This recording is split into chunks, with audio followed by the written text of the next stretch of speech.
Welcome to our 500th episode here on Gospel Tangents, the best source for Mormon history, science, and theology. I'm Rick Bennett.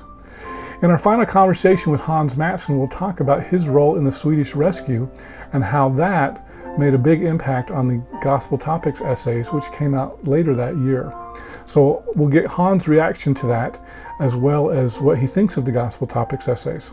Also, just as a reminder, don't forget to buy his book. It's called Truth Seeking, and it's on Amazon in a bunch of different languages. Of course, I like English the best, but it's a great book, so you don't want to miss that.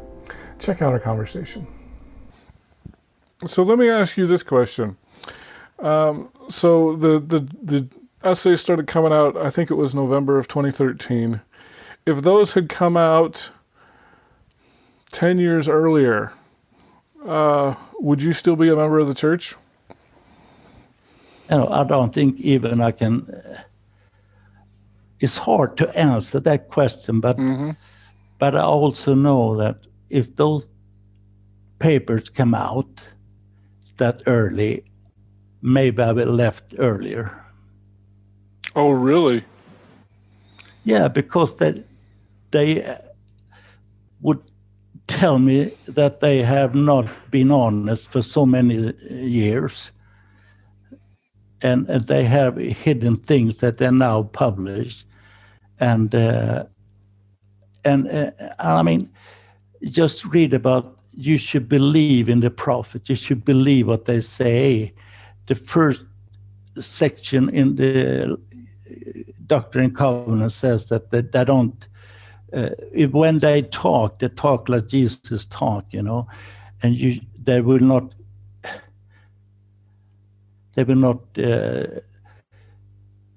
give you information that will take you away from I'm too bad. I'm so good in Swedish. Well, they do not lead you astray. That's what I tried to say. And I think I was very TBM. I think I was very black and white. Either it's true or not. I mean, Joseph translated the Book of Mormon. He really did. He had the golden plates.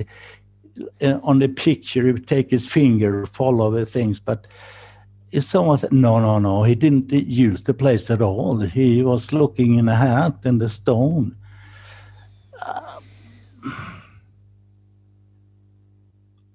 The feeling I have now is I probably left earlier. Oh, really? So, because I know that, I wish I could see it somewhere on my bookshelves here. I've got a book about Joseph Seer Stone. So the church has a picture of the.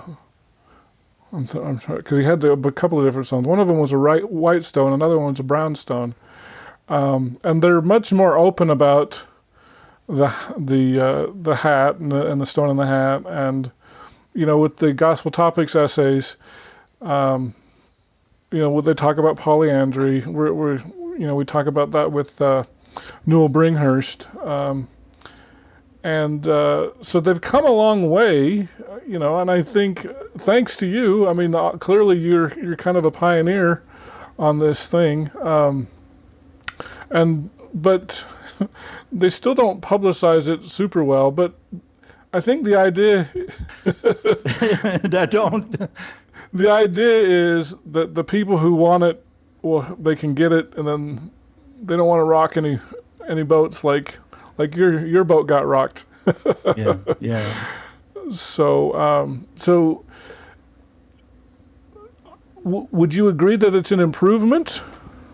Of course it is. I mean, I will agree and support that what they do is absolutely correct, because then members at least can know about it. They can make their decisions. But if you don't know about it, you don't have a choice. You just follow. And I think this essay means a lot, even if I know a lot of bishops and stake presidents, they don't even know they exist yet. But I also know, because I receive emails more or less every week from people that said, "Thank you, Hans, I read your book and I heard your stories. my doubt started when I read the essays, So they also take people away, but they will also help other people to stay.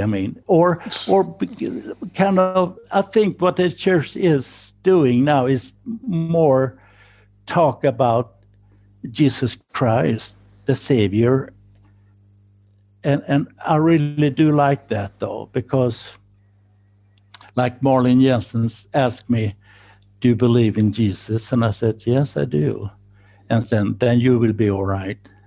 And the rest is kind of an organization.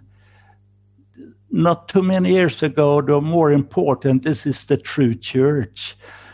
The Book of Mormon is really true. And if you don't get baptized in the Mormon church, you're lost. And there's so many things that we were taught that we have to baptize everyone in the temple.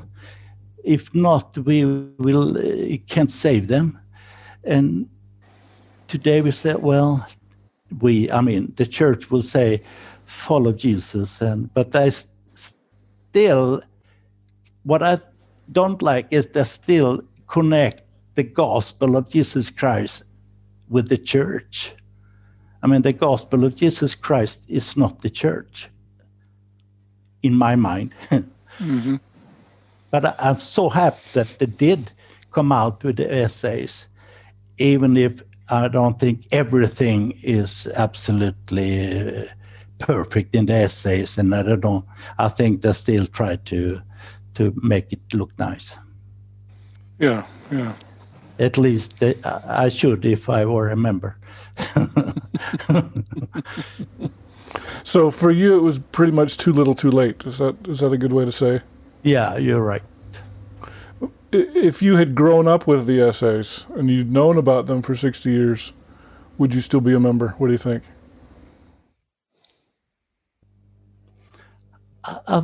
I think it's had to do what my parents believed in and what they trained us in, and like I said before, I still like the church, and I still like the members. I still like many things in it, but just the truth claim that being the only true living church, that they only have the authority, the priesthood. If you can't have that, that's a nice organization. It's one way to reach the gospel and Jesus Christ, and I'd probably love to be a member like that. As I've said before, I like to be a member, but even if I don't believe in everything, I still wanted to be in the community of the Mormons and friends and so on. Yeah, probably I'll be one of the members. Mm-hmm. If I was allowed to have my difficulties or maybe not believe in everything. Interesting. Yeah, it is. All right. Well, is there anything we've missed that you want to talk about? Maybe, but I don't know. Life goes on, and what I like to say is today I feel settled. I can read my missionary diaries, my letters from my mission, and I feel, okay, this is the way I felt, and I did a fantastic job then. I can think about my life as a Mormon without being upset, without feeling terrible bad. I can tell you, I've written 4 more books, but, and one of the books is about my parents. One of the books is about my mission. One of the book is about how my father and mother, what they wrote to us as missionaries. And it's so interesting to see how a father and son relationship during a mission, and the coaching they do, and the support they give, and in the framework that they know, they really were 100% believing and supportive. And I think it's wonderful, and I enjoy to read them. And I'm giving it to my children and also my brothers.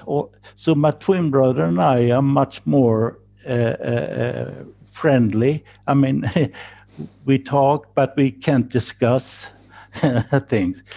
But they also enjoy the books I'm written now. They don't read my first book, though, Truth Seeking. They don't want that. But they can read the rest. So I think it's improvement, and I'm really happy about it. And also, I'm happy at the things you do, because it strengthens so many people, and it gives views how other people can see things. And I'm happy, and I thank you for that. Well, thank you. I really appreciate that. You told me that you had been listening for a while, and I didn't know that, and I think that's fantastic. So you have so many good, interesting people that you interview, and so keep on. Well, thank you. Yeah. All right. Well, Hans Mattsson, I really appreciate you taking some time here with Gospel Tangents, and thanks for all the work you've done.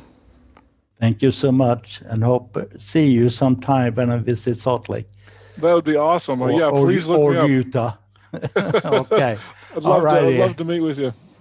Oh, the same with me. Thank you so much. Thank you.